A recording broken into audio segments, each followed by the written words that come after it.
I'm Todd Jones, recovering from 30 years as a sports writer. Thanks for joining me as I sit down with some of the best sports writers of our time, who knew the greatest athletes and coaches and experienced firsthand some of the biggest sports moments of the past half century. We'll share stories behind the stories, some we've only told each other. Pull up a seat on Press Box Access. Austin Murphy had a dream career for 33 years at Sports Illustrated. He traveled the world, covered major events, wrote about the biggest names in sports. He even met 5 U.S. presidents. Oh, and he interviewed swimsuit models, too. Not a bad gig. And then it ended. Murphy took a job delivering packages for Amazon after corporate downsizing bounced him out of the sports media business. Yet he's grateful for that life experience. And he's thankful to now be back in journalism, telling stories once again. We're lucky that he's sharing stories with us on Press Box Access. Austin, welcome to the show. Hey, Austin, welcome to the show. How are you, Todd? Great to be with you. You know what, Austin? We're both former sports writers. I like to think of myself as a recovering sports writer. You're now covering news for the Santa Rosa Press-Democrat, and after a stint at Amazon, which you wrote about and we're going to get into a little later. But for this show, we're going to drag you back into your sports writing life. You're like Pacino in The Godfather 3. Just as soon as you thought you were out, we're pulling you back in. They pull me back in. So we're going to talk about 33 years of Sports Illustrated from 1984 to 2017. And, I think about when we first met. You probably don't remember, but it was 1991. I was working in Cincinnati, and you came to town to write about Carl Pickens, the Bengals wide receiver. Oh, that story. Yeah.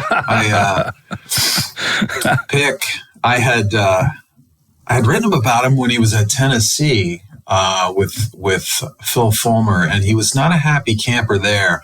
I think Carl had gone out as a junior, which was, which was less common back then. But he was a moody and surly person. I don't mind saying, an amazing athlete and a great receiver.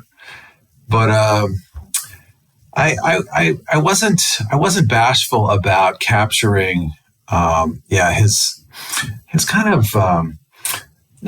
He just wasn't a cheerful person, and he had been a bit of a problem for Coach Fulmer. And the headline was the problem. The headline of the story was, and I didn't write the headline. It was "The Dude with the Tude." So when I saw Carl a couple years later, he turned on me in the locker room of the Bengals and gave me an earful. We'll leave it that way. And I said, Carl, I understand you might be upset, but remember that I only wrote the smaller words in the body of the story. An editor writes the captions and the headlines, and he wasn't having it. And I don't know, for the purposes of our podcast, that I can share what he wasn't having it with any of us, the writers in Cincinnati, that's for sure.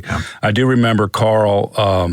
He would give me a look sometimes, and I would literally turn into a pillar of salt. Yeah, like, was it Lot's wife? But, dude with a tude, he was a hell of a player. Hey, not everybody wants to deal with the media. That's fine. You get all kinds, So we both shared the antipathy of Carl Pickens, but but I will say this, Austin, your pain was soothed by a much more glamorous side of being a Sports Illustrated writer, senior writer. I'm thinking about 1999 at Necker Island. Yeah, not... Owned by Sir Richard Branson. The dude owned an island, and you got sent down there on a type of assignment that I never got. Tell us about that. Well, the SI swimsuit issue, I'm not sure how well it's aging. Right. But again, nowadays they're trying very hard with each issue to be topical, to capture, and good on them. But as someone had pointed out, the poses never change. It's a woman who has misplaced the top of her bathing suit or is having trouble getting it to stay up. And so the hands are in a position, and you'd think that maybe we would figure out a different or new pose, but no, that's a go-to. Anyway, was tanking. Yeah, but there was a time where, they sent you to the Virgin Islands and you're treading water in a pool, discussing the fall of the Berlin Wall with German supermodel Heidi Klum. Yeah. She was from a part of Germany, and she was lecturing me on my loose grasp of the geography of East and West Germany, and I was embarrassed, but.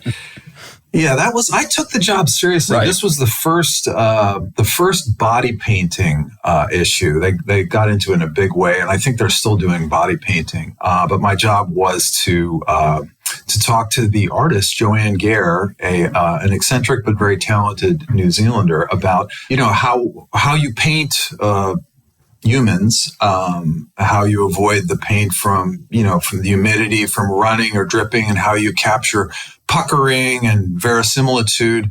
And so I was taking it seriously, and that was really the only way to do it. Otherwise, you're a major creep. You're there in the room while they're being painted. After a while, I sort of just got the models to agree. We would all think of the paint as a layer of clothing, and then everyone was more comfortable. And it was a surreal long weekend. Yeah, surreal is the right word. I mean, you're right. Yeah. That stuff hasn't aged well. It's a bit cringeworthy now. Right. I mean, do you have a favorite expense account story? Well, let's think. I remember it was early in the basketball season, and there was the Great Alaska Shootout, and there was also the Maui Invitational. Mm-hmm. So someone said, wouldn't it be interesting if we sent Austin to Maui to get the first couple of games of that tournament, and then to Anchorage to get the tail end of the Great Alaska Shootout. There were no direct flights from Hawaii to Alaska back then, so I had to go back to San Francisco. I sat behind. I mean, it probably was 20 odd years ago, and I still remember the passenger in front of me on the SFO to Alaska flight was terribly flatulent, and I felt. I actually, in a subtle and inoffensive way, wrote about it. Wait a minute. How did you refer to it? It was a travelogue sort of story. But I remember I had issues with my laptop. I bet. And they were unrelated. There was no causality there. But, well, actually now who knows? But I remember going into it was a store, some kind of old-fashioned stationery store, and buying a typewriter for $150 or so, and just so that I typed out the story and sort of mimeographed it or faxed it back to the offices, or, old days. Or whatever Flint's.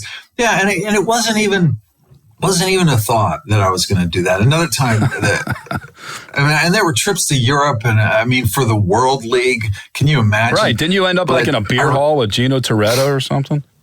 Sure. Yeah. And I was proud. Gino was super hospitable, and he was kind in a way that he hadn't been when he was at Miami, because I guess we'd been a little mean to him. But I remember going down to Tampa Bay to do a story on Warren Sapp, whose star has fallen sadly, but he was I think they were about to go up to Green Bay, and he had a great rivalry with Brett Favre. Mm-hmm.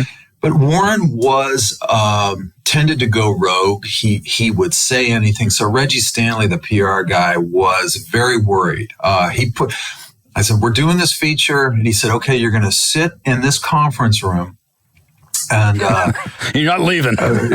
He said, I know you SI people like to get them out. This was the days of Mike Silver, and Mike would lead with, we would take bets on what the cocktail would be that Leroy Butler was drinking at the bar, 2 nights before the game, that Mike would go with in his lead.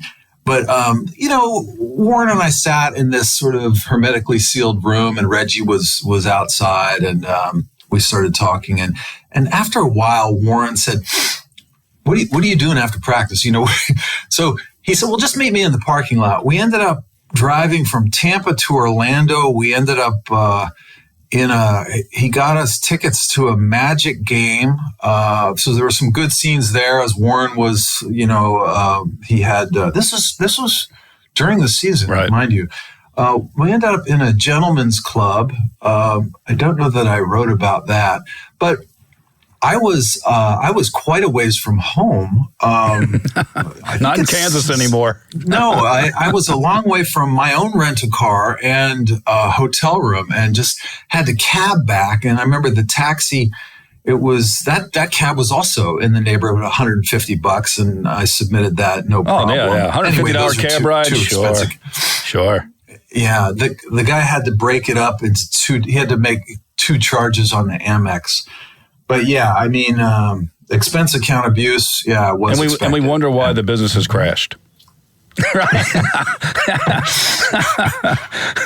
Well, I think was it Jenkins? Dan Jenkins had got a ride to the airport. It was in Columbus. He was doing Ohio State. And so someone gave him a ride to his airport. So he tossed his rent-a-car keys to whoever the SID was in the 70s and said, can you have one of the students drop this off at Hertz or at the airport? Well, those keys went into the drawer and were forgotten. And soon, eventually the bill showed up at Sports Illustrated. It was in the thousands. They thought he had stolen the car.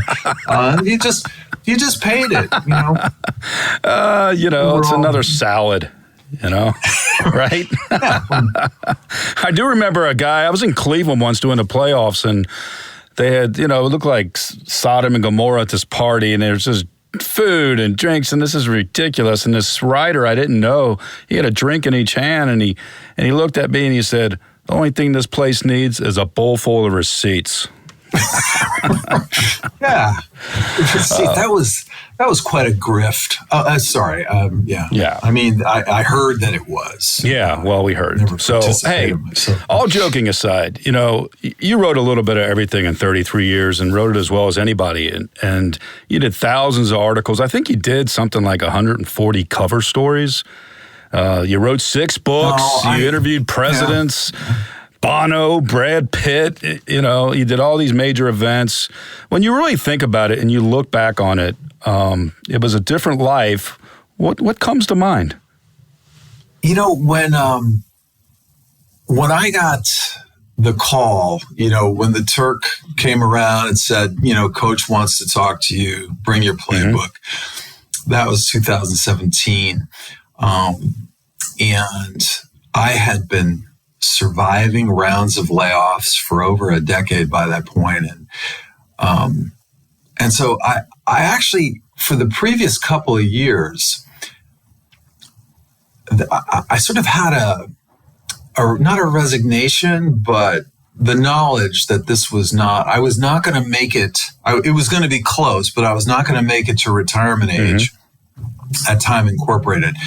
And so I was having my own little goodbye tour where, I would ask for a Sharks assignment because the Oilers were coming down and I wanted to see this kid, Connor McDavid. The last couple seasons of NFL assignments, I don't know, I just there was a wistfulness because I was like, I was lucky. I was really fortunate. My timing was great. And so when the managing editor called and it was clear he was struggling to get it out, he said, you know why I'm calling? I said, of course I know why you're calling. He was like, I'm so sorry. He was so much more upset about it than I was. I was consoling him and telling him not to worry about it. And my tweet out to the universe, was that it had been a hell of a run, and it was. And someone, down in the mentions or whatever was critical. And said these, what is it with these people in the Stockholm syndrome? And they just were missing it. It had been, it was a great. We're deeply fortunate to sort of find the work that we were put on the planet to do, and especially at a place like Sports Illustrated. Right. To your point, you went down the list of, and I was no Riles or Dan Jenkins. I was a foot soldier. Mm-hmm. I appreciated who we had, but it was, as my son said afterward, he goes, Dad, my son was a pilot, and he's like, you were the captain of a 747 for a long time. you were up there. When you think about the days that you had, like 10 Super Bowls, 12 college football championship games, 8 Olympics, Tour de France 8 times, 4 Stanley Cup finals. When you think about all those events and the places and the people, that's what I'm curious about. Like, do certain people come to mind, certain times, certain stories? Who leaps to your forefront? In 1984, I got hired as a reporter, which essentially is, Frank DeFord will file his long form story, his 4,000 word piece. And the reporters there are really fact checkers. You go through, you comb the story and get all the proper name, make sure everything's spelled correctly, talk to the sources, make sure we got the anecdotes right. It's a luxury that a lot of publications can't afford anymore. Occasionally, you'd be given writing opportunities yourself as a reporter, and if you did okay, you could gradually get more writing assignments and move up the masthead. Well, my big break out of the fact-checking bullpen was I got called down the hall one day by Mark Mulvoy, then managing editor and former NHL beat writer. He's a guy from Boston. And he said, "Murphy, what do you know about hockey?" And I lied. I lied to his face. And essentially for the next, I was like, "Hey, red lines, blue lines, ask me anything. Offsides, icing." Long story short, I essentially ended up commuting to Edmonton, Alberta for the next 3 years. The Oilers were, they were in their dynasty. And Wayne Gretzky, who was about, we're I think, a month and a half apart in age, he took his job as an ambassador for the sport really seriously. And he never put his arm around my shoulders, but those guys in the hockey locker rooms understood that if they wanted to grow their sport, so you could go up to them after the game and say, what really just happened? What did I just see? I'm sorry. What when you say forecheck? What is that? And so they would help. Anyway, it was an it was a privilege that I couldn't really get my head around at that age in my 20s, and not even who 20, can? Nobody has perspective at 25, right? It's like and so there, I had this experience as you did throughout the career. The one that I'm probably most conflicted about, and the one that's the most bittersweet, was that. So hockey was a difficult currency to earn, but once I understood it and could write it, I was, Michael Farber came to the magazine. Right. That guy's a Hall of Fame writer, and nobody on the planet could write hockey like Michael. But he couldn't do all the hockey stories. So every spring, I'd somebody's got to play bass guitar, right? I loved it. Right? Come on, man! I'm shaking a maraca behind Farber. So that was a pleasure. Anyway, another really difficult currency to earn was road racing, bicycling. So I was the reporter in the bullpen who had a road bike and was kind of passionate about it. And so I was the guy who, in 1995, I covered my first Tour de France. I think Alex Wolff was busy that July. And you can't, Todd. This was back when Time magazine, we had a Paris correspondent who would go to the Tour de France, the course reveal. This was in October before the race, and they would show. It was very dramatic, and the top riders would be there, and they'd say, and then we're going to the Alpe d'Huez, and from there we'll go into the Massif Central to Lyon, and they would announce all the stages. And so this correspondent from Time magazine, who Time magazine put her up in Paris, she would then book hotels at all these all these mountain villages, so that our travel was taken fair. All you had to do was get yourself. She was like the aide de camp, right? She had it all booked out for you. Right, catch up with the race. This privilege went away. But anyway, so I'm over in Paris, and young Lance Armstrong. The first day I got there, he ends up in he gets in a breakaway with a couple other riders, and then he and a Ukrainian named Alchikov, they drop everybody else, and young Lance is going to drop the hammer on this Ukrainian, and the guy just works him. He gets behind Lance, he rides in Lance slipstream, and then 100 meters from the line, he pulls out and beats him in the sprint. And so I'm over at the team car, and 20-odd-year-old Lance Armstrong is just dropping F-bombs everywhere. I think it was the Motorola team car. They didn't have a bus back then. And he calmed down, and he eventually won a stage. He had a teammate who was killed about a week later, Fabio Casartelli. This was an accident during the race? Apparently. Wow. Yes. Yeah. He crashed and hit head first into the poor guy, into sort of a concrete pylon, and passed on the helicopter. And Lance won a stage later in that race, and dedicated it to him. And Lance didn't win that tour, but he was my lead. Did you guys hit it off because of your love for biking, or? Yeah, we, Lance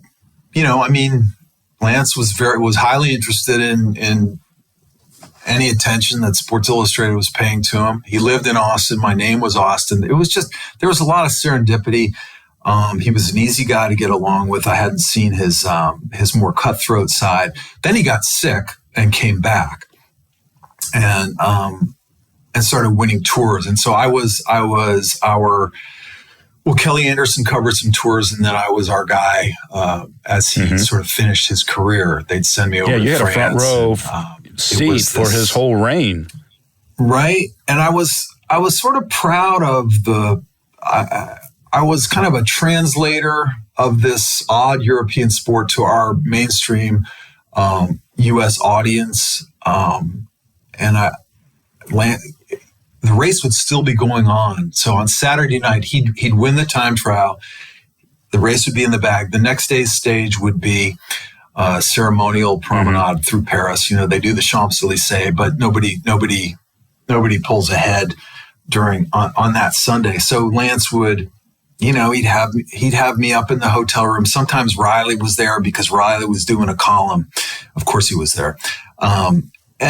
And Lance would sort of let his guard down and just give you a bunch of great material and make it much easier to write that cover story. And then, of course, he'd also be on the cover. So it was a favorable arrangement. Years passed. He retired. There was some depositions that came out, Betsy Andrea, that made things uncomfortable. And a few years later, I had to, write some stories and ask Lance uncomfortable questions. And that was sort of the end of our more chummy relationship. And the lesson was it should never have been chummy to begin with. But I was, as I said, I was proud of the game stories that I wrote from those tours, but I was all that time, like a lot of other writers, like most other writers, I was missing the real battle that was going on under the surface, which was, the doping. Did you suspect the doping during wars, that time? Which was the chummy time, as you say? Yeah. There were a couple. There was a book out. There was an Irish writer, David Walsh, who was very, very determined. Betsy was out there in the wilderness. Betsy Andrea. There were a couple people. I was convinced that a guy who had been as sick as he was, I was convinced because he told us this, would not have risked his health that way with EPO or whatever else they were putting in their bodies. That was super naive and incorrect. And so, I was able to, it was convincing. It doesn't seem convincing now, but back then it seemed pretty convincing that he was tested frequently. I don't know if he was the most tested athlete on the planet, as he said, but he never went positive except for the time we found out later that he had gone positive. What's interesting anyway. That's interesting, Austin, because there's that fine line, right? You get access. You're in his room getting access to make your stories better, and yet you have to keep this a working relationship. My then wife would would make fun of me for only having like one friend in our hometown, or maybe a couple guys that I was friends with. And I would say, actually, when I go on the road, you'd be surprised. Like when I walk into a practice facility or a press box, I'm like, you can't see it, but I've got friends all over the country that you haven't met. And I would say that your relationships with the athletes and the coaches, and the older I got, the coaches, like there came a time when you were the age of the coaches and you could talk kids, you could talk child raising, you could talk about how the job kept you away from them. Right, something relatable. Bummed you out. But something relatable that then you could sort of transition back to the subject at hand, and they'd maybe give you a little more. But to your point, it became, it was almost a social thing. And so, yeah, it could be a little harder to write hard truths about them. Right. You mentioned football. When you look back, you did both the NFL and college football for many years. Was there two distinct worlds for you, or did you find commonality that fit your storytelling? Football broke my heart. I was a high school tight end, and there was 1,200 kids in my graduating class, and I was supposed to start as a senior. I got mono in August, so I missed this fall camp. Like the team went up to Perkiomen and prep and bonded, and next thing I know, I'm a second string tight end. So I was disappointed, and played 2 years at Colgate. Didn't really get on the field. Had a lot of really good JV games. Moved out to wideout, and I thought, all right, well, that didn't go so well. But as soon as I quit football after 2 years at Colgate, the world opened up. I ended up playing rugby, and then somebody said, "Hey, why don't you write?" Because we had some pretty wild weekends with the rugby team. So I wrote some bawdy first-person dispatches for the Colgate Maroon, and ended up as the sports writer of the newspaper. So, and got good feedback on the writing. I was like, all right, well, maybe this is something that I'm good at. And it was, and so I ended up, that was my career. And I thought, all right, well, football served its purpose, but I'm certainly finished with football. And then I ended up at Sports Illustrated. So what do you mean? Yeah. What do you mean it broke your heart? Oh my God. I'm 60. I'll be 61 next month. And I still, I still dream of being on the field and what might have been if I had quit, and okay, I'm near the sideline, I'm going up. Can I make a one-handed catch here? But I always, speaking of Carl Pickens, it was always easy, and I always liked stories on receivers because I felt like, I appreciated what they could do. Right. I was in awe of what they could do. But yeah, so, to your point, pulled me back in. Football pulled me back in and was my bread and butter. Like we talk hockey, we talk cycling. Football paid my mortgage for decades, whether it was college or pro. Toward the end, right around the time actually that, that I was realizing that the jig was going to be up soon. My then editor, Adam Durson, had me do a story on what would happen. This is around the time, it was after concussion came out. There were a lot of conversations about the NFL was figuring out how to maybe change tackling or, easier practices. Yeah, the future of football was being debated. I mean, President Obama was talking about it. Right. They're like, right. So they just said, hey, write about what happens if football goes away. Like, what does it look like? Is there a different way to, can they play the game differently? Can they play a flag? And that was kind of one of my last stories. And I was, I guess I sort of had broken up with football.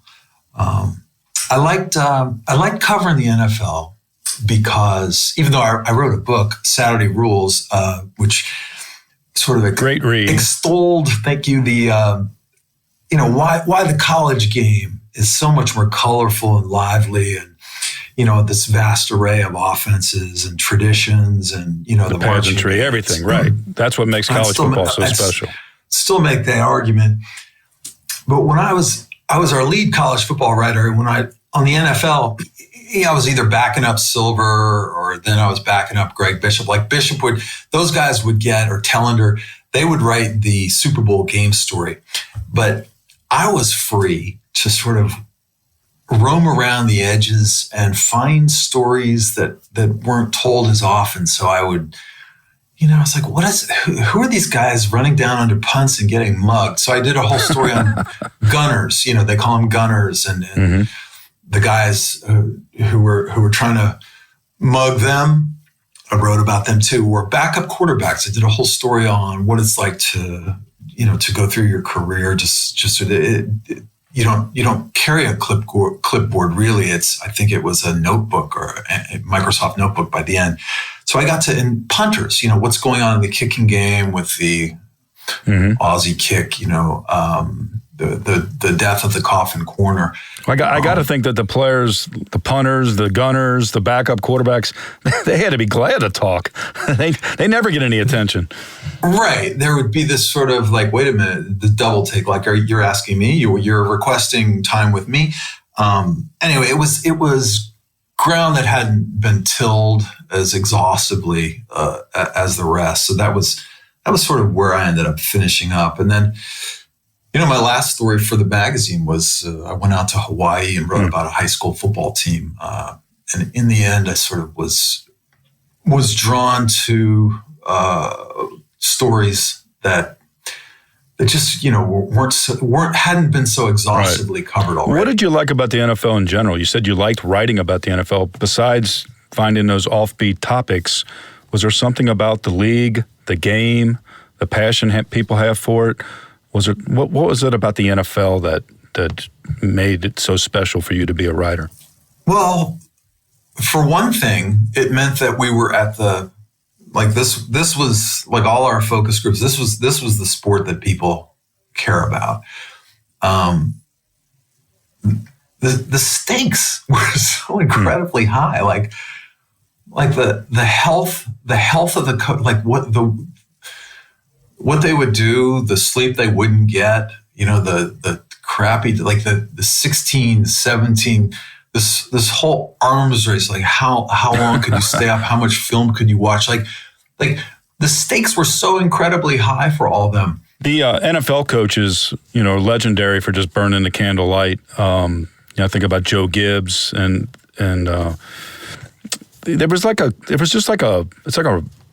you were like saluted if you did that, right? It was almost masochistic. You were around a lot of coaches. Who comes to mind in that regard? I guess the thing that the thing that struck me, like you asked earlier, and maybe even this was why I wrote that book. But it applied to a lot of college coaches as well, and it was one of the reasons that I was so grateful for characters like a Mike Leach, then at Texas Tech, or a Pete Carroll, who got it going at USC, was that there were characters, there was some joy, right. There was balance in their lives. When you got to the NFL, it could be pretty joyless. I appreciated spending time on the college beat, and I guess in my career I went back and I toggled, and that was sort of, being a utility infielder was fun that way. It kept me interested. And having played the game, you did know the nuances. I mean, you had an understanding. You played at the college level. Was there something about writing about football, just from that perspective, that the strategy, the getting inside the minutia of the game, besides the characters, that you found interesting? Of course. I got to college and they were saying, okay, like in high school, you just look at there's a diagram of the play. The tight end is going to run down the field 10 yards and turn left, look for the ball. In college, they were like, okay, so when you line up, you're going to line up and you're going to see where the corner lines up on you. If he's playing you soft and then backs off, that's a zone. And so you're going to run a zone route. You're going to find a seam in the zone. If he's playing you man, you're going to have to run a man route. And it took me my whole freshman year to figure out like, what? And by the time, 10 years ago, 15 years ago in Texas, there were sixth graders. That's how they're having to recognize defenses. So like where the game went, I definitely had an appreciation for it. And I mentioned Mike Leach, but there was this ferment, there was this explosion of offensive innovation that kind of started in the old Southwestern Conference. Right, defense was optional, and we're going to throw it around. Right. Right. It was fun. I did appreciate. As a daily newspaper guy, from afar, I was always naively wondering, geez, if I only had that type of access or that much time, or that much space. And when you think about it, though, you didn't always have time, even at a magazine. If you were covering the NFL on a Sunday, you had Monday deadlines, or even a big college game on a Saturday night. I mean, you probably had some unbelievable writing sessions for a magazine. You're on the road and you're facing, a couple thousand words. What was it like writing for Sports Illustrated when you didn't have time? It was funny. Like I didn't know what I didn't know, so I would, because like I'm in a newspaper. I did it backwards. A lot of guys people would start at a newspaper and then get hired by SI. I've done it the other way around, and have had to, instead of having 3 days to choose my words, I'll have 3 hours. But back in the day, it was, you would fly in, you parachute in on a Tuesday or Wednesday to one team, say Auburn. They'd bring you players and coaches, and then you drive over to Tuscaloosa. Dreamland, got to stop by Dreamland. And say, please. Good ribs. And it's getting a little late in the week, so the further we got into the 90s and the aughts, that access was hard to get players after Wednesday, or if you were at Michigan, to get them at all on any day. But you'd get some access and write. You could pre-write, if you had a 5 or 6 page story, there were some sections that were going to go in regardless. But then, the game often went against you, or, so you often scrambling in the locker room. I mean, I remember Gene Wojciechowski would once made fun of Tim Layden and said, he said, what part of the stadium are we going to be reading about in your lead this week? Because, we would we would do what we could, like the access we got. We could lead. All the daily guys had to go up into the press box eventually and start writing and make their daily deadlines. So we could hang out. We could wait till the last dog died and get what we could, whether it was in the locker room or in the corridor. And so a lot of our leads were in the bowels of the stadium.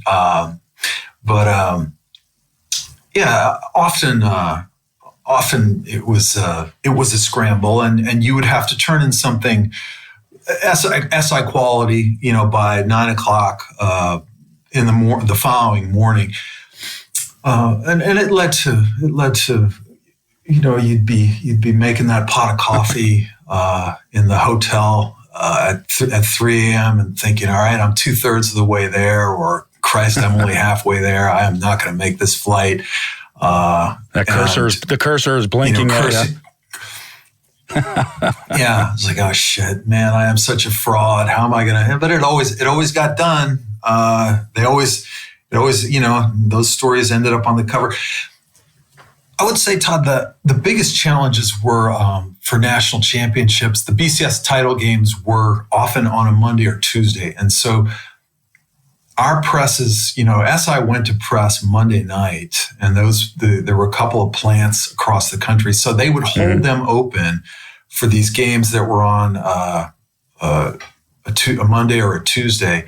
And they would be then you had a newspaper deadline. Then they wanted that story 90 minutes, after the game ended. And I just remember, so we would pre-write stories. You would write the bulk of a story. USC, by defeating Texas and containing Vince Young, the USC Trojans became the first team to win 3 AP national championships in a row. And so I had 2 of those stories. I think was that 06? It was the classic, and SC was up 17 points, I think late in the third, right? Maybe they had control of the game, man. And so I'm like, all right, this one's in the bag. I went. I'm sitting pretty here. Yeah, went down to the field and I remember Vince Young pulled the ball down on that 4th down. Effortlessly ran around Frosty Rucker. Sorry to call him out, and ran right by me. His momentum took him through the corner of the end zone and right by me. I can still see myself in that video, and I was like, I'm hosed. So I had to get reaction and haul ass back up to the press box and revise that. And it all turned out very well. But I would never complain about our harsh dedeadlines in front of the It was a little guy. different for other newspaper guys. Going to stick up for us. Little. That's right. Well, that's right. Well, you mentioned cover stories, and if it wasn't an event, if you actually had a profile, what was it like to write a cover story for Sports Illustrated?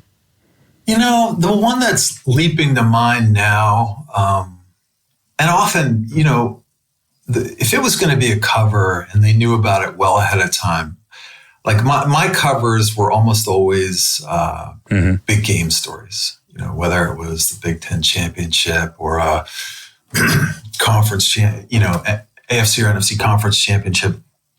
I do remember when Moneyball came out, the movie based on the Michael Lewis book, the people the producers of the film, they were very interested in promoting it because they thought that it was going to probably win them some, maybe some prizes or Oscars. So they made people available. And I ended up on the phone for an hour with Brad Pitt. And I talked to Michael Lewis too. And enjoyed my interview with Jonah Hill just as much, who was very subdued in this role as the kind of the analyst. But Brad Pitt was in London, and it was going to be a phone interview. And I remember my wife at the time was like, well, can you please call them and ask if we could do the interview in person, and also if I would like to I'm join going to take you notes for this journey. right? Yeah, that'd only be fair. I mean, you had your moment with Heidi Klum. Yeah. She should have a moment with Brad Pitt, right? Sure, I'm down. Anyway, it was a phoner, and it was interesting. Who knew? I mean, as with the swimsuit models, they were often smarter than me. And Brad Pitt was cool about this, enjoyed that story, and I thought it read well. But yeah, most of the features were, I mean, if it was going to be a cover feature, it might have gone to someone a little higher up on the masthead than me. Your love for mountain biking. When I think about your bike, I think about you must have been like the kid in E.T. with that bike. It just went up into the sky because you were going around the world. You're on the road 30 weeks. You're interviewing Brad Pitt, supermodels, 5 presidents. You had all these big events. And then all of a sudden it ended in 2017. And when Time Incorporated decides they're going to do some corporate downsizing. What a word, downsizing, right? So you literally get laid off. What was it like to get laid off?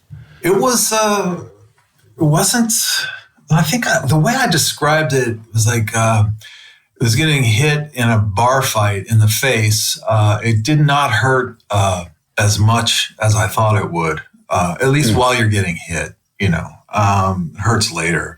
But I had been braced for it, and I was eager, once I got over the sting of it, I was eager to figure out what came next. And,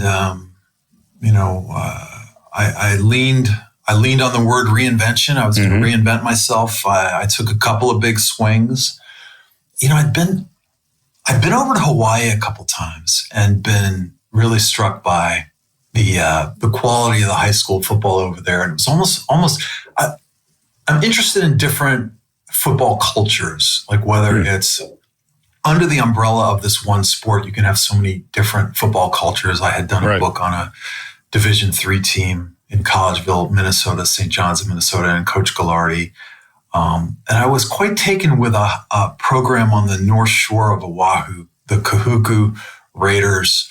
Not a great big school, but just produced an inordinate amount of Division I and NFL talent. And so I was interested in exploring like what was going on there. Like the game just came to those guys. A lot of them were built for football, but also something in the Polynesian culture that made them selfless,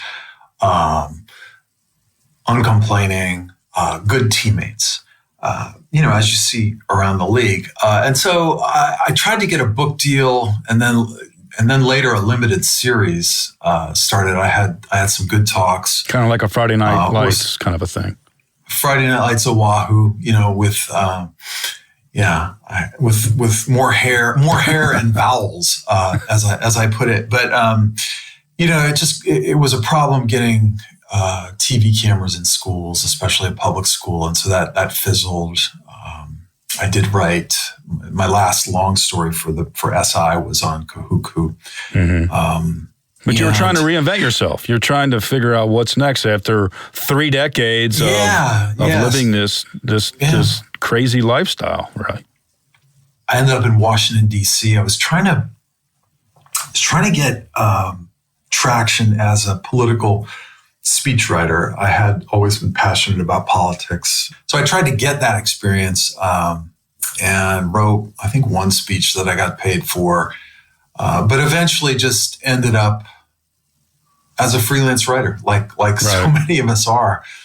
And that was, it's, the stories are fun, but it's irregular, it's erratic, it's unreliable. And so in order to just get a little more steady income coming in, and frankly, just to get out of the house and take the fight to the universe and just do something proactive, I did respond to an Indeed.com ad for an Amazon delivery driver. And so you've written about this, and I have to say, and you wrote about it in ways that is so thoughtful and really lent perspective and understanding to it. But I want to ask you, what was it like working for Amazon after you had worked for Sports Illustrated for 33 years? I was like, all right, well, I guess I was fortunate on the front end. I remember I was in some letter from the publisher within a year after I'd gotten hired at Sports Illustrated. I'm some punk spinning a basketball on my finger. I think I was 23 years old. And it was like, reporter Austin Murphy, who's now writing our college basketball's week section. And people for years and decades, people would come up to me and say, I saw that. I saw you. I didn't like you. Anyway, I thought it was, what they think it was arrogant? Like you're just spinning the ball like you own the world? Guy. Like, who's this guy? Like, why not me? And I was, you make your own breaks, but I was lucky. I was fortunate. And then I was less fortunate.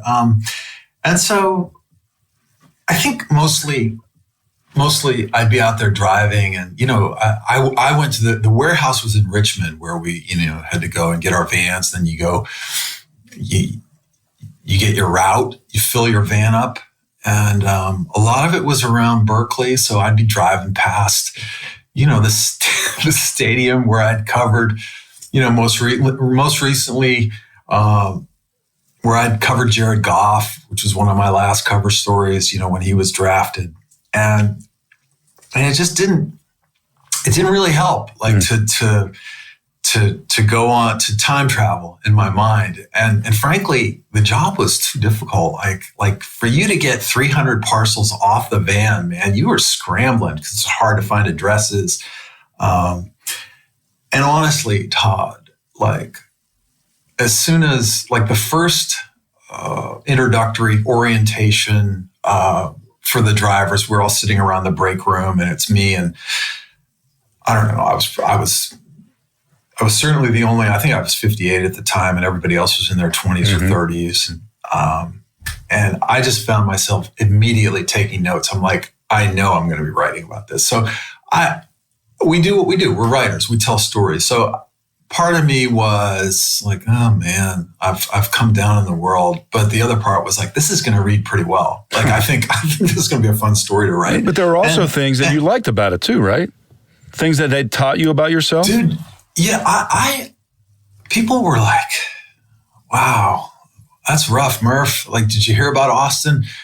And I have to tell you that there were mornings that I actually looked forward to it. It was a challenge. It was a mental and physical challenge. It was, I'm a fitness person, and I did not have to work out doing that job. That was, you were hopping and running, and they told you not to run ever, but if I was falling behind, I would run the packages. And like, if you were up in the hills above Berkeley, there were these houses of like 45 steps up to the doorstep. So it was a little sprint, with each delivery. Did it make you reflect on your career as a writer at Sports Illustrated differently? I think that it put a finer point on what we had talked about earlier, where toward the end, I was like, this is not going to go on forever. And so I described a wistfulness, like it made me appreciate what I'd had. And when I got, and as I've written, who knew that the Amazon gig was, it checked some boxes. It was what I needed at the time. It wasn't ideal, but it also was my path back to professional writing. Right, because you wrote a great piece for the Atlantic. It went viral and really led to the Santa Rosa Press-Democrat, the newspaper in California, to contact you, and you accepted a job as a general assignment reporter. And so you are back doing what you do. Well, my wife and I, when we were empty nesters, we moved up the 101 from San Anselmo to Petaluma, California, where, the Press-Democrat had won a Pulitzer in 2018 for its coverage of the wine country wildfires. And our friends, Mike Silver and Brian Murphy, had both started there. It's a solid, it punches over its weight class. I'd always respected the paper. And so when I got up here, I had, I've been knocking on the door a little bit. Like they occasionally would, they'd put the word out. They were looking for a reporter. I had one freelance story for them. And I as with almost so many other applications I was sending out, I don't know if it was because I was 58, but it's just like you were sending it into this void and never hearing back. I wasn't getting traction with the Press-Democrat, but after the Amazon story ran, I heard this later from a guy who was an editor there.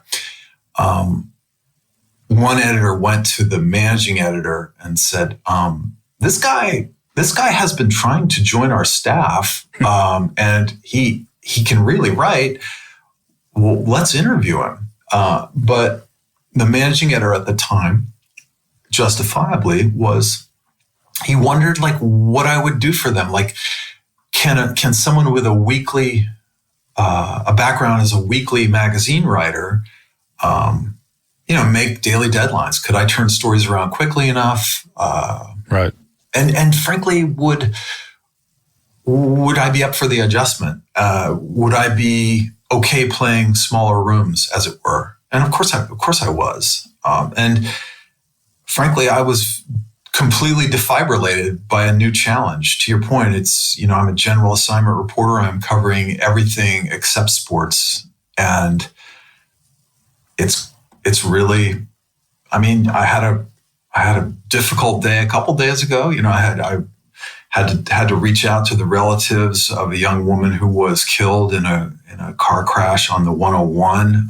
Filed that piece at 11 and immediately turned to a second story, getting reaction from people around the county on the news that morning that our mask mandates are going to go away.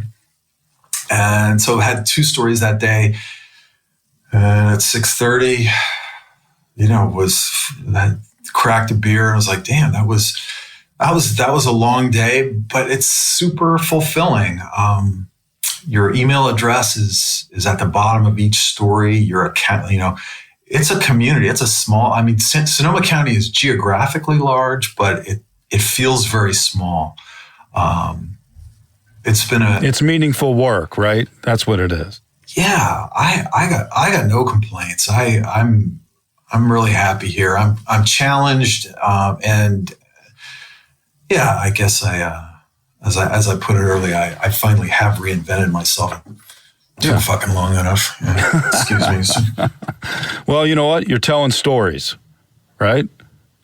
Yeah, this is what we do. I'm covering that. I'm covering the, how did I put it?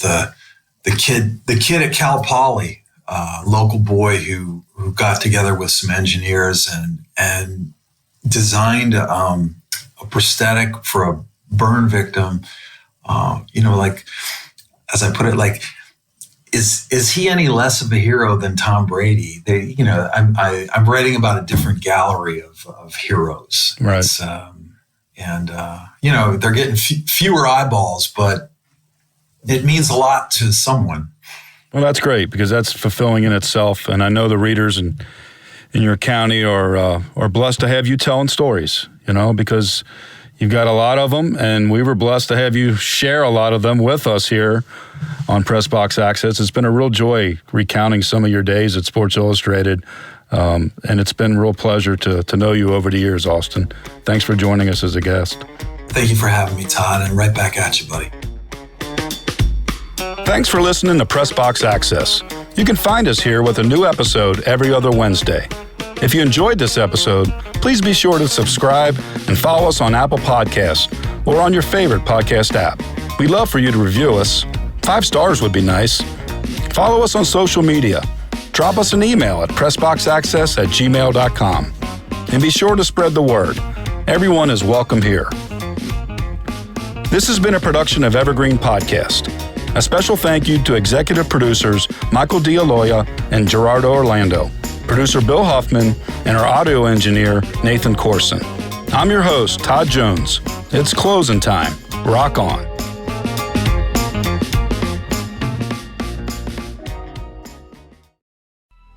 Coming up on 5 Minute News, I'm Anthony Davis.